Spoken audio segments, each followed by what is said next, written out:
Jangan lupa tekan butang subscribe dan tekan butang lonceng. Terima kasih.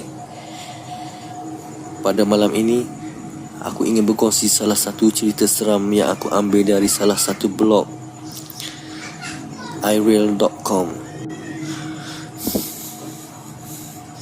Okey, kisah seram pekerja hotel di Genting Highlands diganggu lembaga misteri. Kali ini, kisah seram yang ingin dibawakan adalah tentang pengalaman seram seorang pekerja hotel itu sendiri yang bernama Hadi. Beliau menceritakan tentang kejadian diganggu oleh seorang wanita misteri yang menangis teresak-esak dari salah sebuah bilik hotel. Kejadian ini berlaku sewaktu Hadi bekerja pada shift malam. Hadi yang ditugaskan menghantar barang-barang keperluan untuk tetamu yang menginap di bilik hotel tersebut. Dan dia hanya bertugas seorang diri pada malam tersebut. Secara kebetulan pula, supervisor yang sama shift dengan Hadi ketika itu telah mengambil cuti sakit. Terpaksalah dia yang menjalankan segala urusan pada malam tersebut. Bunyi deringan telefon yang tidak putus di bilik department housekeeping itu memecah kesunyian malam. Hadi dengan penuh sabar menjawab panggilan tersebut. Walaupun dia seakan merasa serba tidak kena pada malam itu, akan tetapi dia tetap menjalankan tugasnya dengan penuh rasa tanggungjawab sebagai pekerja yang berdedikasi. Mungkin kerana itulah juga dia sering mendapat pujian dan anugerah pekerja terbaik selama 3 tahun berturut-turut.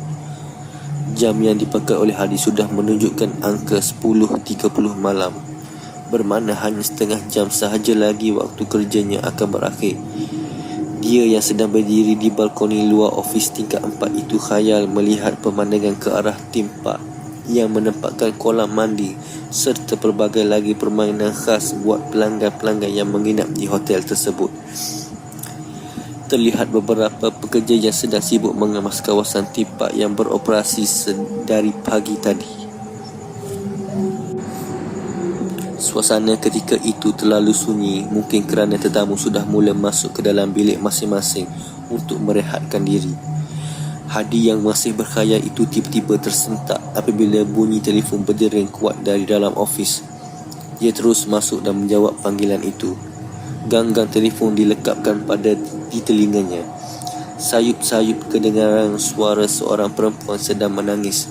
Hadi berasa pelik dan tertanya-tanya mengapa tetamu itu menangis. Di skrin telefon itu pula terpapar nombor bilik pemanggil. Setelah pertanyaan demi pertanyaan Hadi lontarkan pada tetamu itu, hanya dijawab dengan esakan tangis yang berterusan. Hadi tanpa berfikir panjang terus keluar menuju ke bilik tetamu yang agak jauh dari ofisnya itu.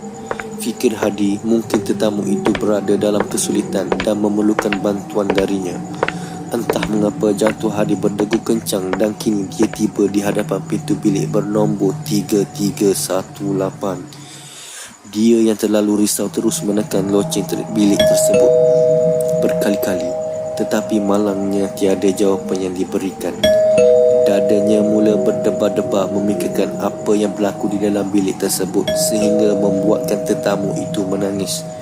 Setelah puas dia memanggil dan langsung tiada jawapan yang diberikan, dengan segera Hadi menyeluk koceknya mengambil master key yang sememangnya dibawa ke mana sahaja dalam waktu kerja pada malam itu. Dan dia nekat membuka pintu tersebut, walaupun tindakannya itu salah kerana dia boleh dituduh menceroboh bilik tetamu. Tetapi semua itu tidak penting baginya. Niatnya hanya ingin membantu. Pintu bilik dibuka perlahan dan suasana di dalam bilik gelap gelita. Seakan tiada tetamu yang menyewa bilik itu. Hadi kemudiannya memetik switch lampu. Perlahan-lahan dia melangkah masuk sambil meninjau-ninjau keadaan dalam bilik itu. Memang sah, tiada sesiapa. Bilik itu masih dalam keadaan kemas. Hadi seperti tidak percaya.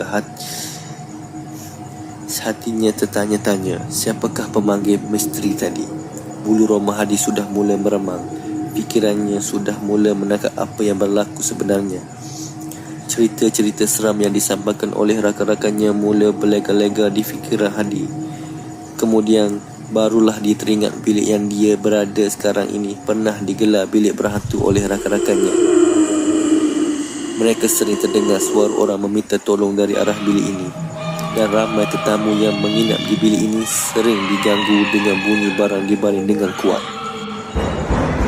Tiba-tiba, Hadi tersentak. Dia terkejut apabila merasakan seolah-olah telinganya dihembus dengan nafas yang kuat, serta merta badannya menggigil dan perasaan takut menyelubungi dirinya. Tanpa berlengah, Hadi terus berlari ke arah pintu. Dipulas-pulas tombol pintu itu, tapi malangnya pintu tersebut tidak boleh dibuka. Serentak itu jelas kedengaran di telinga Hadi suara seseorang yang sedang menangis, dan Hadi terus menoleh ke belakang. Alangkah terkejutnya Hadi apabila mendapati susuk tubuh dibalut dengan kain kafan yang lusuh, ditambah dengan wajah yang cukup menyeramkan, sedang berdiri beberapa meter sahaja di hadapannya.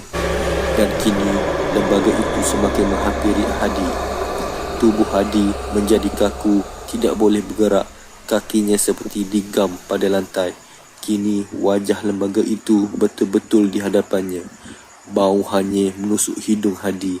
Jelas kelihatan ulat-ulat memenuhi wajah lembaga itu. Amat mengerikan, ditambah lagi ketika lembaga itu menyeringai, seolah-olah mahu menerkamnya. Dia yang sudah ketakutan terus menjerit-jerit seperti orang dirasuk histeria, dan Hadi terus rebah di pintu bilik tersebut.